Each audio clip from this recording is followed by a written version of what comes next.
இந்த உலகத்துக்கு வெளியே வரணுன்றது தான் நிஜமாக மனசால நான் வாழ்த்துறேன். எனக்கு அவ்வளோ விஷயம் நான் இப்போ இந்த கிளாஸ் முடிச்ச உடனே 21 days கிளாஸ் முடிச்ச உடனே எனக்கு டெய்லி ரொட்டீன் ஒர்க் என்ன ஆயிடுச்சுன்னா வீட்டு வேலையெல்லாம் முடிச்ச உடனே ப்ராக்டிஸ்லாம் முடிச்ச உடனே மத்தியான நேரத்தில் யூஸ்வலாக கொஞ்சம் அப்படியே தூங்குவேன். இப்போ என்னன்னு தெரியல, நிறைய இந்த மகரம் சேனல்ஸில் என்னென்ன இருக்கோ அதெல்லாம் போட்டு நிறைய விஷயங்கள் தெரிஞ்சுக்கிற அந்த ஒரு எண்ணம் நிறைய வரும்போது தான் எவ்வளோ விஷயங்கள் கொட்டியிருக்கீங்கன்றது எனக்கு தெரிய ஆரம்பிச்சிருக்கு. ரொம்ப நன்றி நன்றி நன்றி.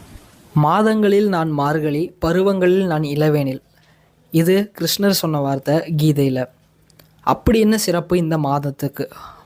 நமக்கு 12 மாதங்கள் இருக்குது. சித்திரை, வைகாசி, ஆனி, ஆடி, ஆவணி, புரட்டாசி, ஐப்பசி, கார்த்திகை, மார்கழி, தை, மாசி, பங்குனின்னு இருக்கும்போது இந்த 12 மாதங்களில் ஏன் ஸ்பெசிஃபிக்காக கிருஷ்ணர் இந்த மாதத்தை எடுத்து மாதங்களில் நான் மார்கழின்னு சொல்லியிருப்பார்? அது மட்டும் இல்லாமல் இந்த மார்கழி மாதம் பார்த்திங்கன்னா ஒரு நாஸ்டாலஜியாக ஃபீலிங் கொடுக்கணும் அப்படின்னா நம்மளுடைய அப்பா அம்மா இதுக்கு முன்னாடி ஜென்ரேஷன் மார்கழி மாதம் காலையிலனா கோயிலுக்கு போகிறதாகட்டும், திருப்பாவை திருவம்பாவை பாடுறதாகட்டும், இல்லைனா இந்த விநாயகர் கோயிலுக்கு போய் விநாயகர்